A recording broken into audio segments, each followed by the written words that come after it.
Hey YouTube, I'm Kenneth Ryan. I'm Lindsay Resop. And we're back with another podcasty sort of episode of Fanfiction Friday. Mostly because we're really good at meeting together in houses with people who are trying to sleep at very late times at night. It's like 10:30. My nose. Oh, it's gonna be fun. I'll either edit it out My footages. or something, depending. But you're gonna get to hear all sorts of fun stuff because I'm sick. And we have no video today because it would have been a pain to set up a camera and it would have been real loud and we would have had to do makeup and it's already late for me. So podcast, yay, So soft-spoken. We're doing a soft-spoken podcast to be polite to the people who are trying to sleep and to make sure we get an episode out this Friday because we've been missing a lot of episodes lately due to just busy life schedules. In any case, we are returning to Clockwork this week, which, if you have forgotten, is written by KTX Replica, and we are on chapter 31 of 59, and, I guess, I don't know. I could start since it's Silver. Sure. Silver watched, plastered up against the wall. Green had taken his place. Silver knew Green would be found out pretty much as soon as the grunts caught up to him. The scarf hiding the psychologist's face would only briefly buy him some time. Silver hadn't wanted anyone to take his place, let alone go and die for him. He was surprised, really, that Green had managed to get that far in his place. Perhaps, in the momentary confusion, keep a low profile. He needed to find Green. He needed to bring him back. From the dogs. The guilt trip he was taking was so bad, Silver thought he was going to pass out. He needed to think. He needed to breathe. He desperately wanted Green back. It sounds like it was a drug. The guilt trip he was taking. Yeah. And apparently he's turning into red. He needs Green. Oh my god, I'm gonna kill myself. It's fine. He stood, shaking like a leaf next to Red and Riley, who had not joined in the fighting, as the brawl did not show any signs of stopping. Riley squirmed in his seat before sitting up in a thunderous tone. He's sitting up in a tone. In a thunderous tone. This fan fiction. His eyes were still infinitely sad, and his lips pale. What? Ninja Brian, look over there and see the girl with the infinitely sad eyes. Who describes eyes as infinitely sad? Infinitely sad, and his lips pale, and Silver swore that the man would turn to stone there and then. Isn't it usually then and there? I don't know. Whatever. But Riley was not asking, he was commanding. Who the fuck What? is Riley? That line didn't make any sense. It makes sense when you read the quote I get. Who is Riley? Me? Was I Riley? Probably. Hey guys, welcome to this. We're gonna probably... Fic has too many characters. Yeah, we're gonna switch off all the people. Pretty much, probably. Will you all just shut the fuck up and stop fucking fighting? God, you're all like fucking teenagers who don't know how to pick their fights properly. What? Breathing heavily, Riley looked down at them. Oh. Looked down at them all. I hope that sounds good, me sliding the microphone closer to both of our mouths.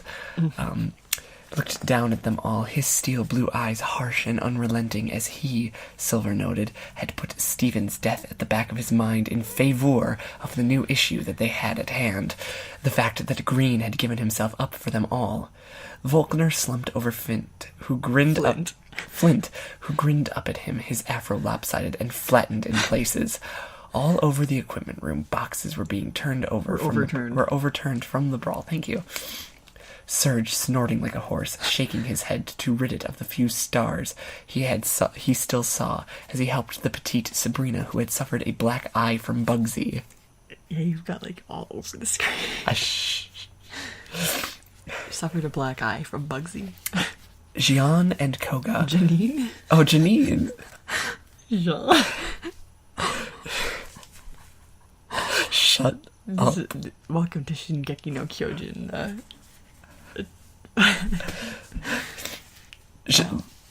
Janine and Koga, who were sprawled underneath Bryson and Berg, I hate that name, slowly got up, their arms bruised.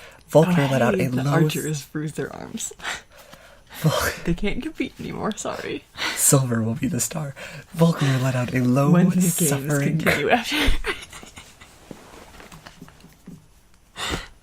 The games must go on. Oh, God. If that happens. I'm gonna fucking rage quit if that happens. That'd be hilarious, honestly. Oh, God. Volkner let out a low, suffering groan as the pain of all the hits he had taken really seeped in. Exhausted, he collapsed on Flint, who patted him gingerly on the cheek. Who the fuck was Flint? Oh, this is the guy with...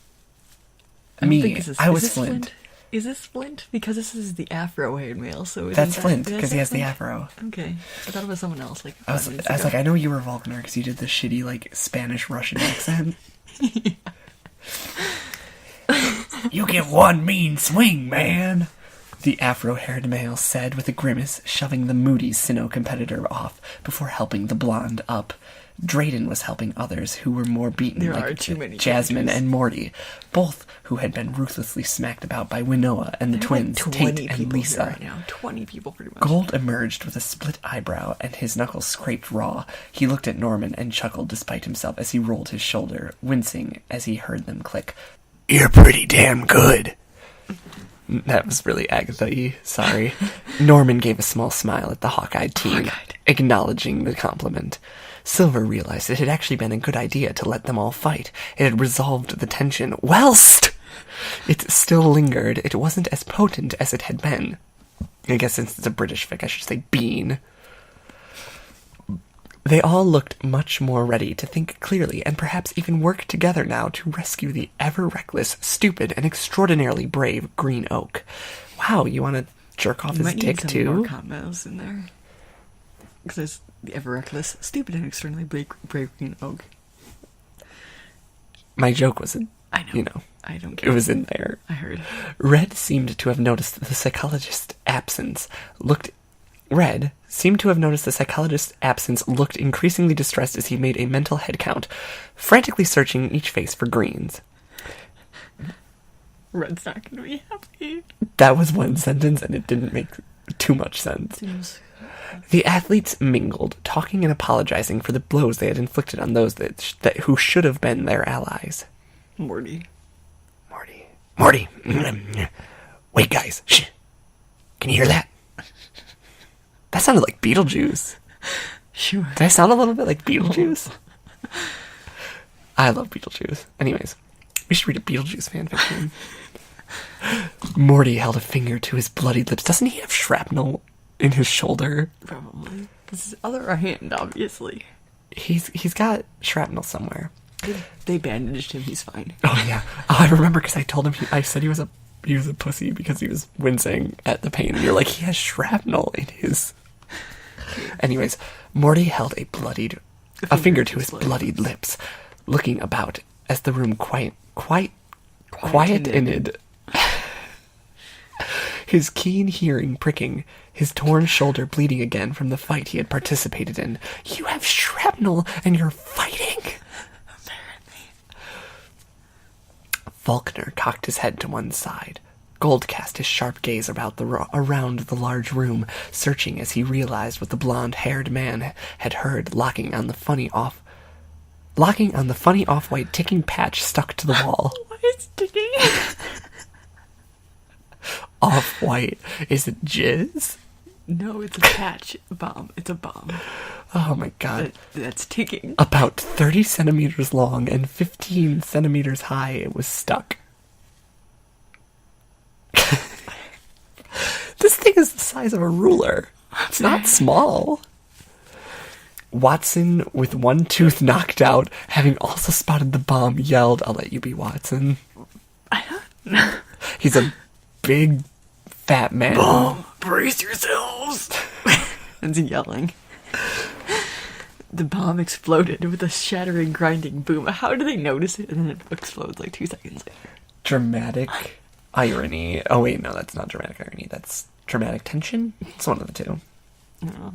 Timing. Oh yeah, timing. That's the word. Mm-hmm. Oh, and by the way, if you hear that weird ringing noise, that's my light. It just makes that like high-pitched noise. I love it. Yeah. The bomb exploded with a shattering, grinding boom in a linear fashion. In a straight line, collapsed. That's what linear means! I fucking hate.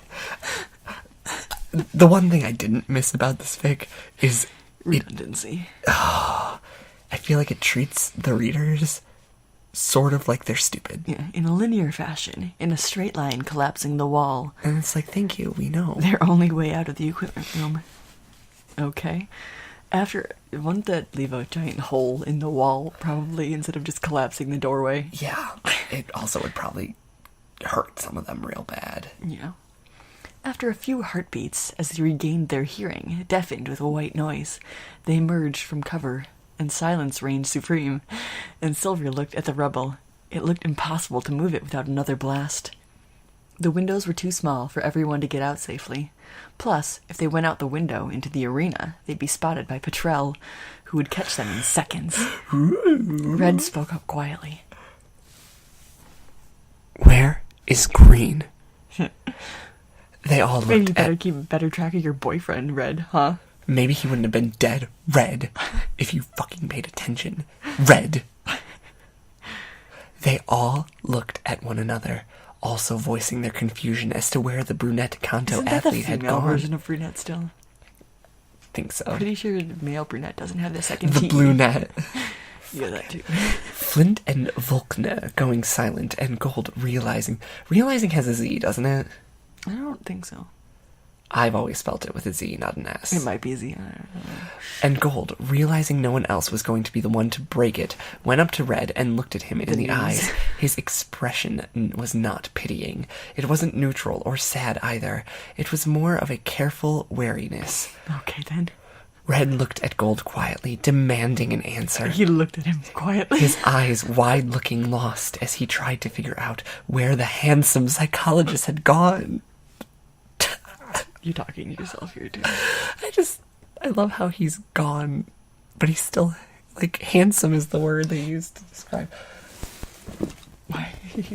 Your carpet is harsh on my shoulders, so I'm leaning on a towel. Where is he? Green's gone. Green is gone, Red. Shit. He gave himself up, a decoy for Silver. He impersonated Silver to save us all. I tried to stop him, but he broke free and ran.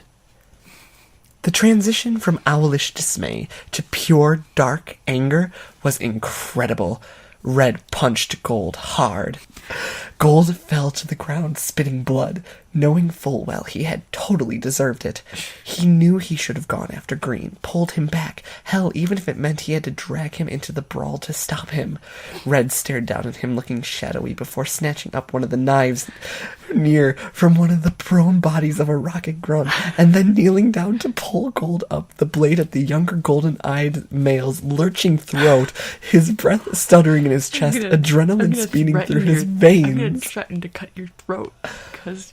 Red is fucking a loony. Like, I knew that, but... Yeah. Red, use your little pea brain for a second. Green dies. Maybe. Possibly. Probably not. He's not gonna die. I know, he's a lead character. But, like, let's look at this situation logically. Say Green does get caught and killed. He bought time for the million of you in this fucking tiny-ass room Yeah. to escape. And if you escape, I would argue his one life being lost is a lot better than the million of you in this room. Like, I get it. I get it, you love him. I don't care about any of them. I get that, but, like, this whole situation... Oh, it's your fault. It doesn't help. And, you know, they just relieved all this tension. Now it's going to be tense again because you two are fighting and you're going to fucking start killing people. That makes you know better than the Rocket people. Mm. If you start killing your own people. Anyways, continue. Just a thought. Silver, fearful, but... in his chest. Mm-hmm. You didn't read past that. No, I did. I got to so, adrenaline. I said adrenaline speeding through his veins. Did you? It did. Okay, sure. I read to the end of the sentence before I started my little note. And it was a long sentence. It ends here. Yes, it does. And it starts here. Yes, it does. It's like a paragraph. Silver, fearful but not wanting to see Red, who seemed ready to just about kill the tawny-eyed male, who seemed not want to defend himself, pushed Red away gently but firmly and stood between them. Red jerked his head at Silver, who stood fast, standing over Gold. Get out of the way. No. Put the knife down, Red. Red's expressionless face pinched slightly, his blood-red eyes. Why are they describing them all eyes in this same paragraph, pretty much? Barely containing their cloudy, burning hatred and fury. Why is it cloudy? Whatever. Silver held up his hands to show he was unarmed. Like he cares. He threatened Gold. Gold's not armed. Gold said nothing, sitting up slowly to wipe away the blood that trickled down his chin and neck. Gold didn't make him do it, Red. Green chose to do it himself. Why didn't I stop him? Because I'm a fucking coward. I'll vouch for that, Flint said as he leant against the wall, adjusting his afro, looking worn, Volkner nodding as he winced, testing his knee, which he had fallen on a bit too heavily. Riley looked at Red, their expressions locking, and the two understanding each other completely, having lost something they loved dearly, or, someone, since these are people, not things. Red looked appalled. Silver continued, his heart in his throat. Gold's not to blame, Red. Please put the knife down. I promise I'll do everything I can to redeem myself. I'll bring Green back. Are you Naruto? Is Green Sasuke? Oh my god. I promise Sakura-chan, I will bring him back to the village. The Hidden Leaf Village? Konoha. Anyways, the battle lust in Red's eyes faded, and the eccentric man dropped the knife to slump to his knees before grabbing Gold and yanking him into an awkward hug. He's hugging him now. Gold. This man is mentally unstable. Bipolar a little. Gold. I mean, I guess in this situation, mood swings, whatever. Yeah. Gold, his nostrils pinched and breathing heavily, his pupils blown from fear as he clung limply to Red as the Kanto champion shook slightly, pawing at Gold's back as he silently realized Green's sacrifice. I'm sorry. I'm sorry for ever doubting you. Red whispered, instantly forgiving the teen. Never having wanted to lose his temper in the first place, he had just gotten so upset, and Gold nodded, unable to speak coherently. Because he just had a knife to his throat. Cynthia sat on her haunches next to Claire, who leant on Lance. The two siblings covered in dirt and both sporting cuts on their hands. And this is Lance. Right, which is you. Is it? Yes, because I'm Cynthia, so you're Lance. What was Lance's voice? Low and gravelly. What do we do now? Sounds just like your Watson voice. No, I didn't. He's not an old man. What do we do now? Oh, no. I want to kill. What do we do now? What do we do now? That sounds like a pigeon. What do we do now? Lance's gravelly low voice echoed round the storeroom. Silver stood up, pacing slightly. He knew about Team Rocket and their gameplay. No, you don't. You know nothing about them. You know about Team Rocket. Your stepmother or whatever 16 years ago is now in charge. She's completely different from Giovanni. Perhaps you could help them. Volkner frowned as he watched the screen. It was... what screen? There's a TV there, apparently. I don't know. It was displaying something about child hostages. There's windows in the There's a little window. Right, so that's what they're looking through. A little window into the stadium, yes, which has the screen, yes, which they can somehow see from their little storeroom. Yes. I guess, okay. Child hostages that are probably going to die because this author is not afraid to kill children while their parents and siblings hold them. The bodies of the now lifeless children. Of the children that did not survive the blast or whatever. The beam flew past Flint, scraping his cheek as it impaled someone behind him. I remember that happened. Yeah. Whatever. Silver looked up to see all eyes on him. What? All eyes on me in the center of the ring, just like a circus. What? Gold stood shakily, declining Red's help with a small smile. This is Claire. Who was Claire? I honestly don't care. You're the reason this has happened. Care to explain who the fuck you are? Claire growled. Silver glanced growled, Silver glared at her, and Faulkner elbowed the track athlete angrily, who grabbed Faulkner by the scruff of the neck, shaking him savagely. That doesn't actually... People are like, oh, they grabbed them by the scruff of the neck. It's like, people can't actually do that to a person. God, like, honestly. Unless you're, like, grabbing their throat from behind. It's like, grab them by the scruff of their neck. It's like, you're not a cat. Faulkner let out a rather guttural screech at her. Shut up, you bitch! God, you piss me off so much! Is this Silver? Yeah. Please don't fight anymore. Silver rubbed his forehead as Claire looked as if she'd like to strangle the Johto archer, but released him grudgingly, the two throwing each other filthy glances every now and again. That's how I mean, probably. The redhead faced them all. He knew that he owed them all some answers. Claire was actually right to a certain extent. He was pretty much the reason as to why all of this tragedy and chaos had occurred. Not really. No. It's like, oh, we know that the boss's son is in attendance, so we're gonna blow up everything just to get to him. Yeah, there's no way of knowing he was here. They kinda did, apparently. Sharon must have been in on it. Yeah. I don't know. Blah blah, tragedy and chaos occurred. Taking a deep breath, Silver addressed them all, unused to public speaking. He looked to Gold and Riley. Both of them nodded. What? Okay. And Faulkner sat encouraging him with a smile. You can't see because we're doing this as a podcast, but I was rolling my eyes. He looks at them and they nod at him, and the other one's encouraging him with a smile. That's not encouraging mood. Whatever. He coughed lightly, trying to figure out the best way to start. Turn your head and cough. Other way, please. You don't have hemorrhoids. Congratulations. Oh, God. Hemorrhoids? Is that hemorrhoids they're checking for? Something. I thought it was like, what's the word?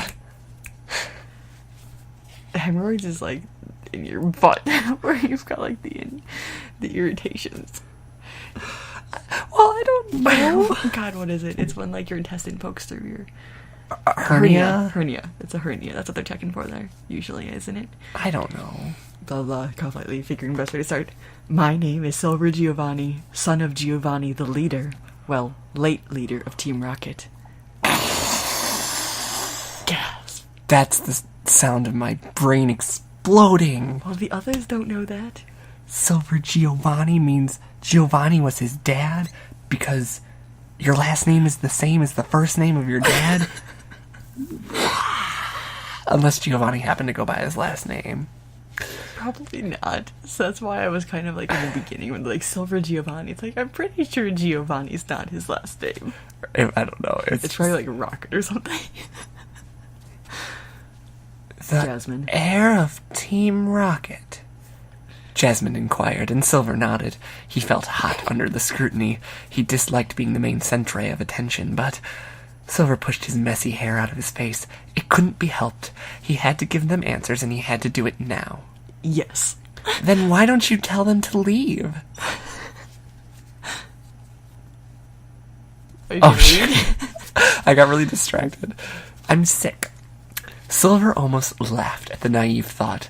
Whitney looked offended when he actually did laugh at her Whitney question. who was asking that, well, too late. Thing, whatever. Raising an eyebrow at the pink-haired He fighter. almost laughed, and then she looked offended when he did laugh.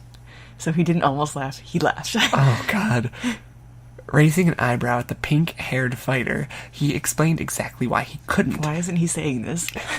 The first reason being, he hadn't been on Team Rocket's side from the start, and never wanted to be, and he had run away from it all when he had been about 11 to 12-ish. You think you would know how old you were when you ran away from home. He waved her question away, though, with a basic answer. So he didn't explain this? Now he's... what the fuck? Now Did he's he explaining. not say that? Because he's like... he explained this. He waved her question away with the basic answer that I'm saying now. Right, I don't know. They wouldn't listen to me. I'm no heir of Team Rocket. I was that wimpy, frail, pathetic son Giovanni never wanted. Oh my God. And I was an embarrassment to him. They want me so they can kill me to avenge Giovanni's death. because I was supposed to die instead of him. Just time out. Why is everything that Silver says, every single time that he has to talk about himself, he tears himself apart. He's like, oh, me? Depression. I'm just literally the fucking worst piece of shit that you're ever gonna meet, and you're gonna throw me away in 2 seconds because I'm only useful to you for about 2 seconds, so don't even bother getting to know me because I'm just such a pathetic piece of shit. Depression. It's... Although he's been better recently. So, it's slightly frustrating. Better, but still. It's just slightly frustrating that, like, every time he opens his mouth to talk about himself... Hi, I'm Giovanni, and I am trash. Literally. I'm happy right now, but I'm trash. Like, I get it. Mental illness-wise, shit's hard. You But- don't usually just introduce yourself to people saying these things, though. Yeah, but you don't normally open... Those are inner thoughts. Right, you don't normally just go up to people and be like, the reason this is happening is because I'm a piece of shit who couldn't help who my dad was. So, you're actually... I was 11, and I was frail and pathetic, and... Like every 11-year-old that there ever is. Have you ever seen an 11-year-old with abs besides in Free? Hunter x Hunter. Okay, but... They're like 12. Then they get like 6-pack abs, and it's like, what the fuck? What's going on here? It's fine. Okay, so this is Claire. I gave her a shitty British accent. How did he die? Silver didn't know, but making sure to be extra careful not to say, my father, as he knew it would only cause more disputes, and possibly Claire would throw him out for Patrell to catch him if he did. That sentence wasn't complete. What does this have to do? What does this my father have to do with how did he die? Because he's in his answer here. He's not going to include the words my father because it links him to Giovanni pretty much. But you just said yes that you are the son of Giovanni. Yes, but he's distancing himself from it by not referring to him as my father because he doesn't consider him to be his father. I would love to get someone with a psychology degree to analyze the psychology behind these characters. I would watch hours of a chapter-by-chapter psychological analysis of this fic. Probably. It would be one of the most interesting things I've ever seen. Maybe. Plus, if it wasn't that Silver it wasn't that Silver referring the monster of Team Rocket as his father. He just hated saying Giovanni all the time, and the name irked him. He had never liked his father, no shit. He still didn't now, and he loathed Team Rocket with every fibre of his being. Well, yeah, they're a terrorist organization who killed 40,000 people and counting, so pretty good that you don't like them. Especially now that it had gotten extremely personal, with Green having impersonated him, and the direct search for him, out for his blood. That didn't make any sense, honestly. I don't know. But Team Rocket, as I knew it under Giovanni's reign, was an eco-terrorist group. They're an eco-terrorist group? They wanted world domination. That's not what eco-terrorism is. I thought eco-terrorism was like the Team Aqua, Team Magma It's like thing. save the planet by blowing up all these random, bad corporations. Yeah, that's what, Final Fantasy VII... They don't want world domination. The eco-terrorists are Avalanche. They're the group that blow up the Mako reactors because the reactors are sucking the quote-unquote lifeblood of the Earth. Mm-hmm. That's what eco-terrorism is. They want to save the planet. They don't want to... They're not going about it the right way. Oh my god. Because they're, hurting people. But eco-terrorism does not equal world domination. Oh my god, anyways. They wanted world domination, and right now, I think that is what they want now to punish the world for forgetting Team Rocket and the terror they held over the 5 regions several years ago. What? That sentence. I fucking hate... The 4 executives, Ariana, my hateful stepmother, Archer, the mastermind, Proton, the scientist who creates chemical bombs and other means of weapons of war, and Patrell, the sadistic fuck who is Giovanni's personal bodyguard. How is he why is he his bodyguard if he's one of the 4 executives?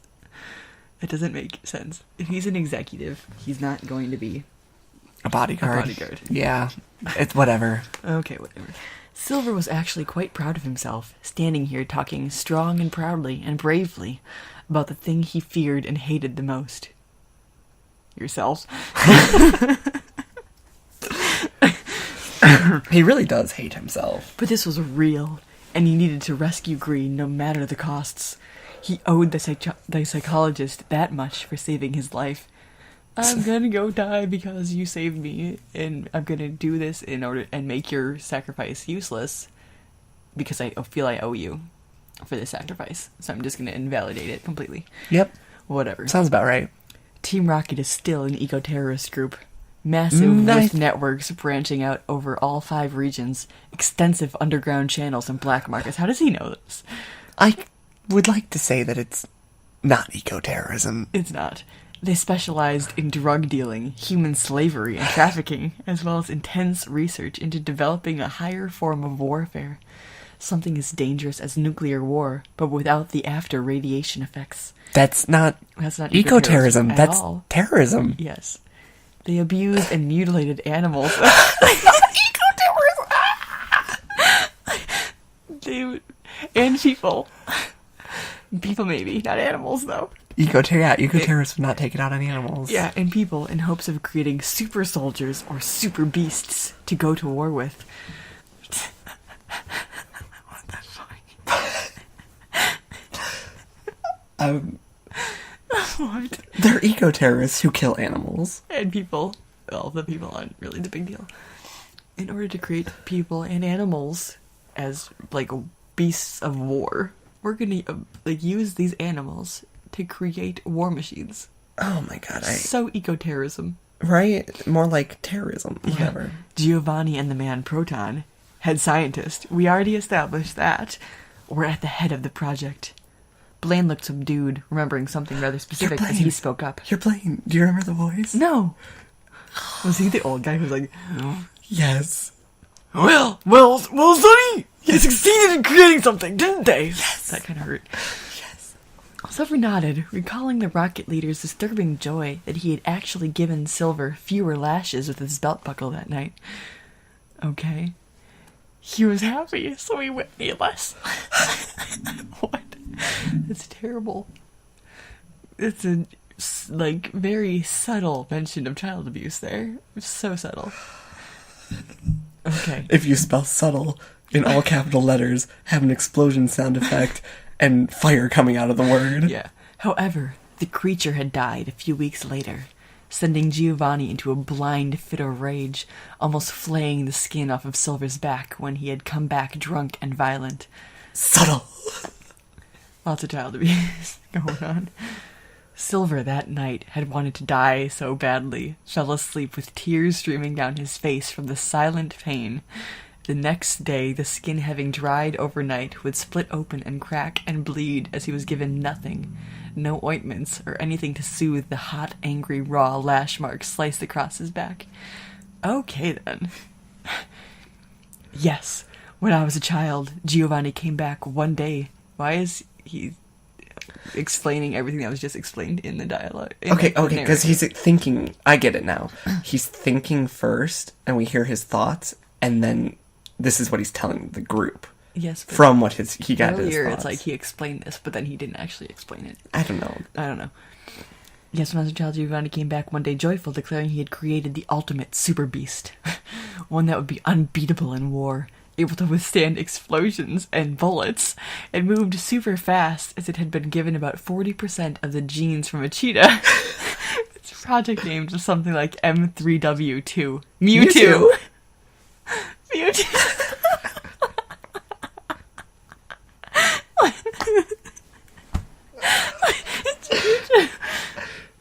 Mewtwo is 40% cheetah, I guess. Pokemon canon. Okay. Thusly, they named it as such. What? It grew quickly, but died a few weeks later of brain failure.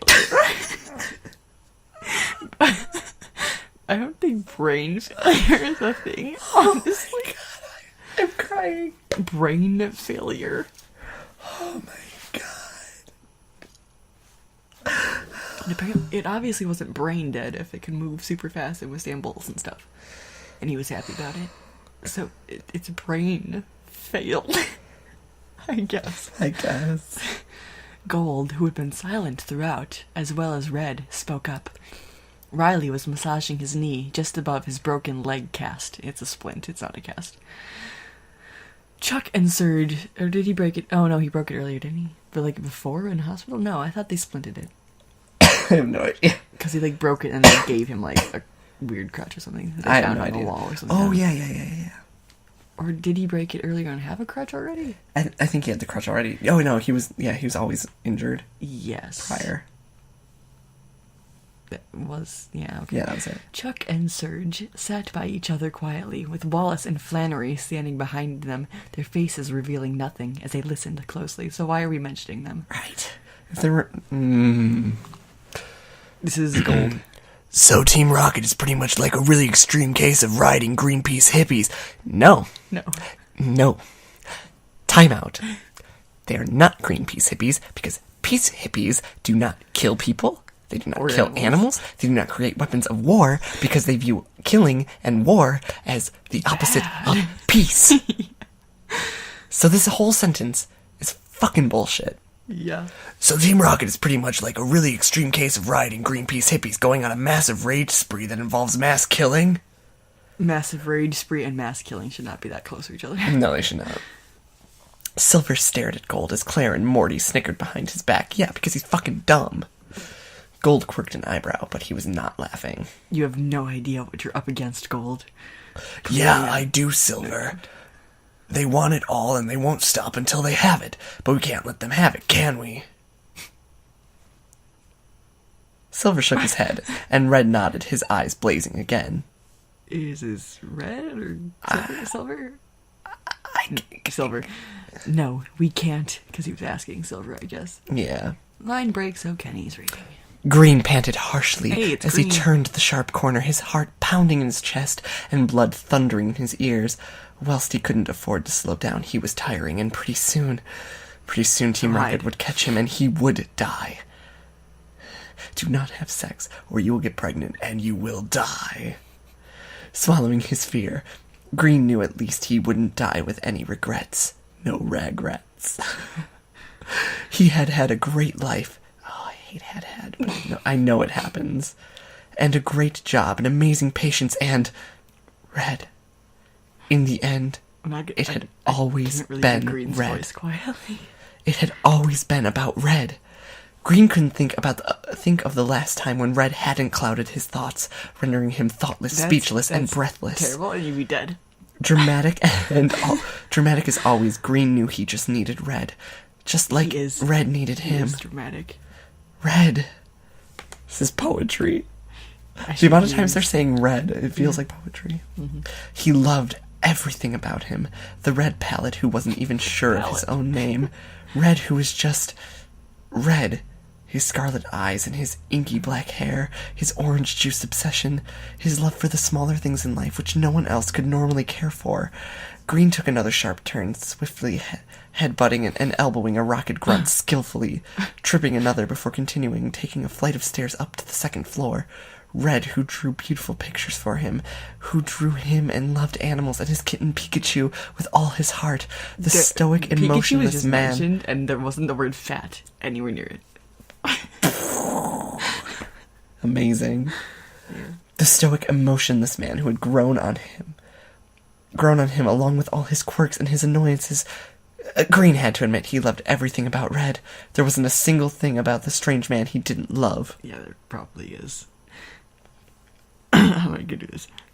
Shit! Green tripped, landing against the wall for balance. He looked over his shoulder to see black uniforms still pursuing him relentlessly. He is way more athletic than all these random people who are off the streets, pretty much.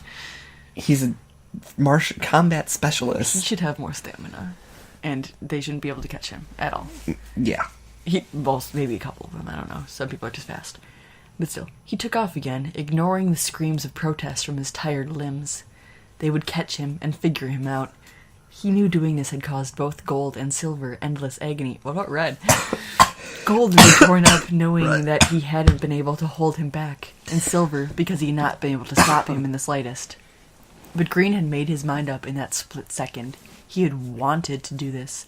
He didn't want a hair on Silver's body to be harmed, so we got some green-silver going on in the background. Slytherin. Red and gold and green and silver is Slytherin Gryffindor. Yikes. Anyways, he didn't want Silver to go back to the life he had tried so hard to escape from. He wouldn't be going back to the life, he'd be dead. Right? It was lucky they had managed to swap clothes when the Rocket executive and Cynthia were staring each other down. He had been super afraid Ariana would have noticed. Ariana Grande. Maybe she had. I made that joke before, probably. I don't think so. Maybe. Yeah, I think you did. Maybe she had. Maybe she had Silver now and was hurting him for fun. Or maybe it had worked and they genuinely believed he was Silver. If we ever get a chance to make this into a real TV show, Ariana Grande is cast as Rocket Executive Ariana. Why? Starring Mariah Carey as Yellow and Justin Bieber as Silver. Ruby. Yeah. Okay, sorry. Anyways. Please. He never had time to say goodbye, but in the end, Red would understand how much he had wanted to. He knew, even if he never spoke to Red again, after all of this mess, Green hoped Red would make it out alive, and that he would live on in his memory and not pine, because Green would die, killing himself 1,000,000 times over if Red wasted away because of him and his recklessness. Well, you can only die once, so thankfully you have that to look forward to. Yeah. Green couldn't banish the image of Red, sitting lonely and all alone in their flat, never leaving his room, fading away, wasting away without him. His beautiful scarlet eyes growing duller, and his breath rattling stale in his lean chest, and his lovely, soft, shiny black hair, there are no commas there, would be lank and matted. He would be unkempt, and unwashed, and broken, unmoving. His spring having wound down to rest untouched and rusty would never be wound again. A beautiful piece of original clockwork, dying pitifully, heartbroken. Why? Because you have to wind clocks, so then he's an unwound clock and broken. Why is original italicized? Original Clockwork. But Clockwork is not. Also, why do you drop the title of this fic 7 times? We know what it's at least the 4th or 5th. It's fine. It just feels excessive. Dying, pitifully heartbroken. Green wouldn't let them have Red. Red would move on from him. He had to. Team Rocket would tear Red down and apart if they captured him. They already kind of have. They're trapped in a room. Yeah. Unable to think about the scarlet-eyed man he loved so much, you always think about him, apparently. Apparently there's not a moment you don't think about him. Right? Thoughtless, breathless, whatever. Captured him. Unable to think about the scarlet, blah, blah, blah. He wanted to be with so much. Green finally slowed. Green finally slowed. Stopping, sweating, and panting. Fighting his tears back, he turned to face his opponents bravely. They looked so happy to have finally caught him. Cornered him like a rat. Green warily dropped into a loose fighting stance. You can be this person because I was Ariana. My lady, we have him cornered. Good. High heels clicked leisurely down the hall, ringing off the cold walls, the screams of the dying crowds trapped in the stadium as they watched one person die every 10 minutes in some gory show Petrel had concocted. That's apparently happening, I guess. And there were still thousands more to go. Every 10 minutes, it's going to take a while to get through 1,000 people. Why are they not rioting? Why are they just letting this happen? I don't know, honestly. Green stood tall, immediately taking down a grunt who tried to grab him in a rough headlock. Punching the other male in the gut, Green palm-struck his opponent swiftly in the chest, causing him to stumble back, wheezing as another took his place. Green knocked him out cold with a well-placed high kick. He stopped when the grunts parted for Ariana. She stared him down, a cruel smile on her scarlet lips, before it fell significantly, as she took in his blazing emerald eyes and the locks of sweaty brown hair that spilled round his face. Grabbing her revolver, he grabbed her broken-nosed sidekick. Probably she. But whatever. Ariana. You fool! This is not my sniveling little stepson! Clicking the safety latch off of the weapon, she shot her now useless handyman through the forehead. Okay. he's a handyman now, I guess, too. Isn't he a henchman? I don't know. Dropping his body without a care, she stepped on When and was she over holding it, his body? twirling the gun on her ring finger of her right hand. Green backed away, yanking down his hood and scarf to face her defiantly, showing her he wasn't afraid that he had tricked her. He wouldn't do anything, though. She would shoot him before he could do it anyway, pushing the muzzle of the still slightly smoking gun. How old is this revolver? If it's smoking. I don't know. That only usually happens in animes, not in real life. Well, this person probably doesn't have much experience with actual guns, honestly. Under his chin, she looked down at him. It'd be tutting. hot, and he'd probably be being burned right now, if it's smoking. My, what a handsome young lad, aren't we? Silver spat at her. Green. Same person. Green spat at her. She shrieked as the spittle landed on her uniform breast. Her jublers. This is a sentence. Stepping back. Landed on her uniform breast, stepping back, dealt him a heavy blow across the face with the flat of the revolver. Flat? It's not a blade, it's not a sword. She There's like a flat of the blade or whatever, but the flat of the revolver. She probably meant like the handle or like, like The barrel. Yeah. Green hit the wall with a solid thunk, his cheek and temple stinging and his head ringing as he saw faint stars. Everyone sees stars. Panting, he glared at her, smirking slightly as she hurriedly wiped away his spit. Green smirked despite his aching jaw and his eyes stinging, cheeks smarting from the heavy and rather painful blow.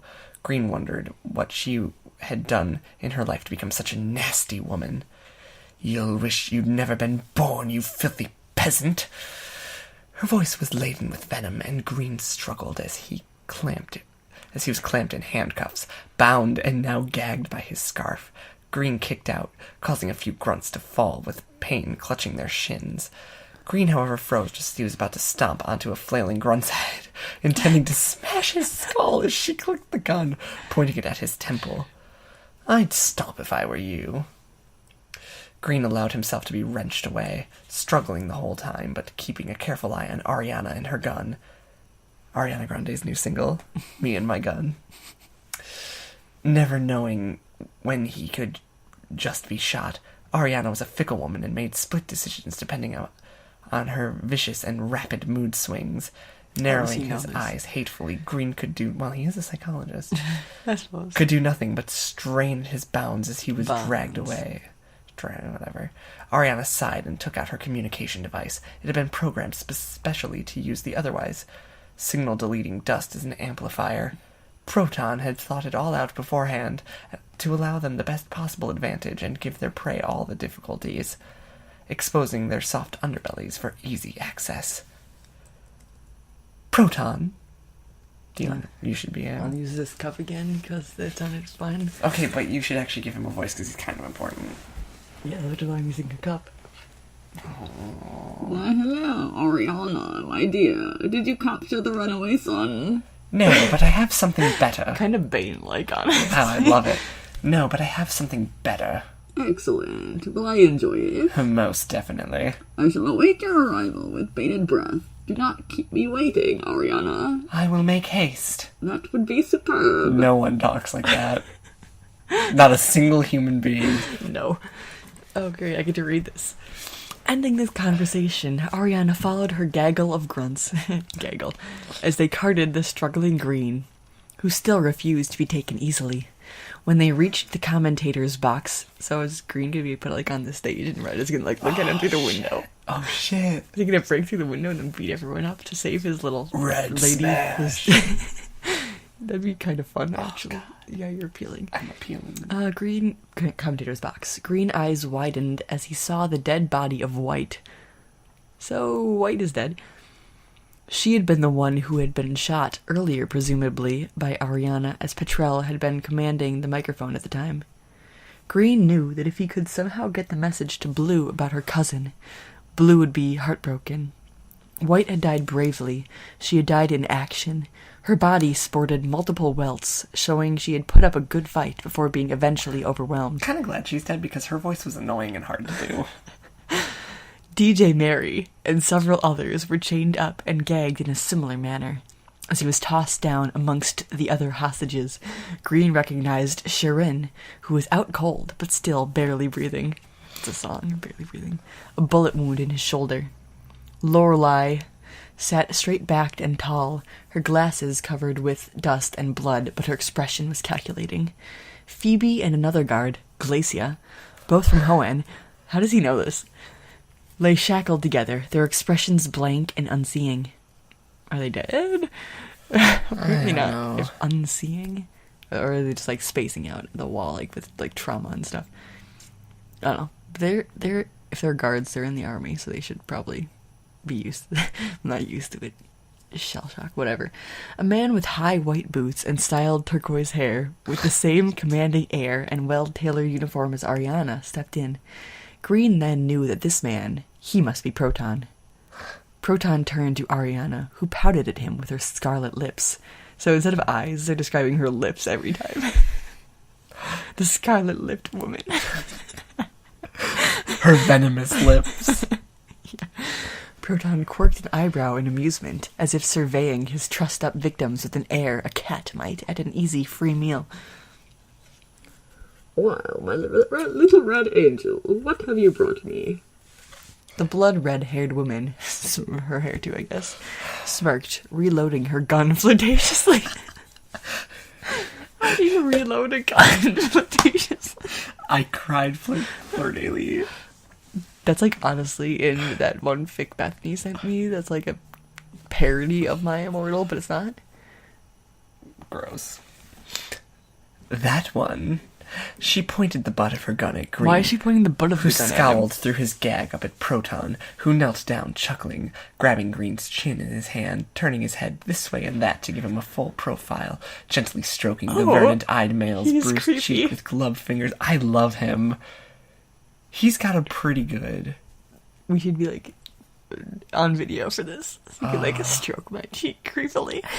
That'd be weird. This scene, this chunk would be fun to make a video of. The 20 people in a tiny room would be annoying, but this chunk would be fun. All the things she's just doing with this gun. Oh. The gun is... Well, it seems, my beautiful Scarlet Phoenix, that you've captured the great Professor Samuel Oak's grandson, Green Oak. good. Ariana looked as if her birthday and Christmas had come early, kissing her gun barrel with joy and shooting 2 bullets into the ceiling. Why? She came over to look at the psychologist in amusement. Well, he would fetch for a lovely ransom, wouldn't he? He's rather attractive. Once we clean up here and getting the ransom, we can sell him to the rich daddies for a very high price, can't we? Proton nodded, already calculating the potential sum and what it would mean for Team Rocket in a financial aspect. I'm ignoring it. Green tore himself away from Proton's grip. The scientist raised his eyebrows as he raked his gaze over Green, and the psychologist tried not to flinch under the X-ray scrutiny. Green hated Proton and his touchy-feely hands all over him. Yeah, he's kind of rapey. With your big, meaty claws. That's what it's making me think of. It was disgusting and dirty, and he felt the groping hands roam over his vulnerable body, sliding up over his arms, down his thighs and calves. They felt every groove, bump, and flaw in the handsome psychologist. Green kicked out at Proton, who jerked assaulted back. here? Oh, yikes. And then Red will be the one who has to come pretend, Laughing and lightly. hopefully handle it better than in Sad Secret. Oh, God. It's not actually going to get, like, raped or something, hopefully. I'm really nervous. Proton stroked him on the head like petting a cat calmly, almost Gently. lovingly. Gently, not calm. Whatever. But more like Green was a possession, something that could be tamed and owned. Green thrashed, growling through his gag, hating their Possessions existence. can't be tamed because they're not alive. I think that's... My, such a fiery temper you have. He'll have to be broken in first and taught some manners. But going back on what you said to my crimson beauty, yes, he would indeed fetch a handsome and very generous price if we sold him. However, I can see it in his eyes, asking us why we are doing this. I'm feeling charitable because you're so beautiful. As much as I love to keep you for myself, locked away for my personal use only. He is rapey. I believe you would benefit more from your selling. But moving on, I think you've noticed by now, Mr. Oak, that I enjoy, adore, and love beautiful things. Those all mean exactly the same thing. And it's not very often we get a beautiful, celebrated genius dropping by nowadays. Well then, Mr. Oak, we want 3 very simple things. This is like the evil person speech of what I want and what I'm doing and what I'm gonna do in the future. Yeah. Okay. It's the truth. Proton paused for effect, and Green made a muffled snorting sound, which the scientist ignored. Ariana, realizing she was being ignored, now went off in a sulk, kicking out at White's body, but he called you his Crimson Beauty, like God. a paragraph ago. Kicking out at White's body as she went over to look out of the window down at Petrel's show. Green edged away from Proton. Lorelei, watching her whole being oozing hatred, and Green flinched as that bloody gloved hand came to trace his lips through the gag. Green felt violated. I feel violated. Me too. Proton's voice dropped to a low whisper. Finally, we want our air back. Secondly, we want the world to fear us and what we can do. Once we rule them, a new era of peace shall overcome. Finally, we want revenge. Revenge! We want revenge for our fallen leader. And what's better than to come to an international event with thousands of overseas citizens and whatnot? Whatnot? Why revenge? Well then, Mr. Oak, I'll let you in on a little secret. Till May. Ooh.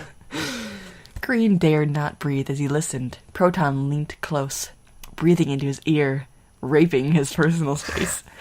Green tried to inch away from the sadistic scientist who smirked.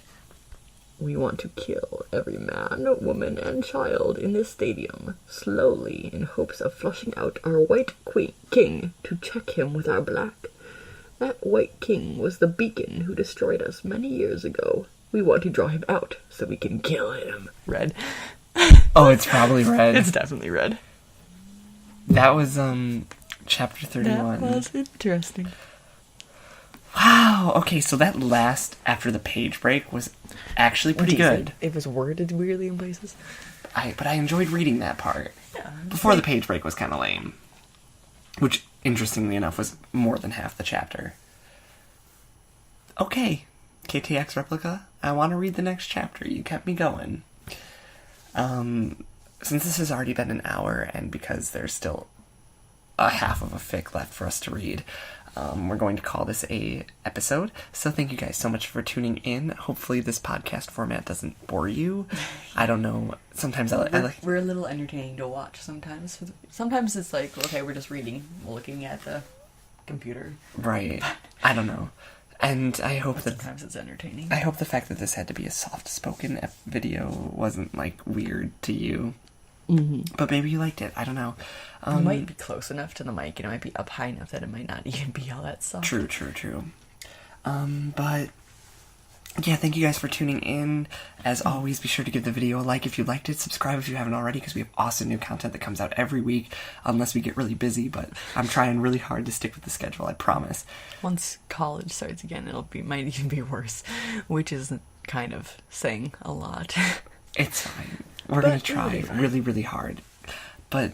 yeah, thank you guys so much for tuning in. If you have a fic that you would like us to read, please leave it down below. We will read it on the show. Eventually, probably, maybe. And we will. I mean, we've been reading this one because Pokey Cookie left it down below all those months ago. I mean, if we got like a bunch, then maybe some, I don't know.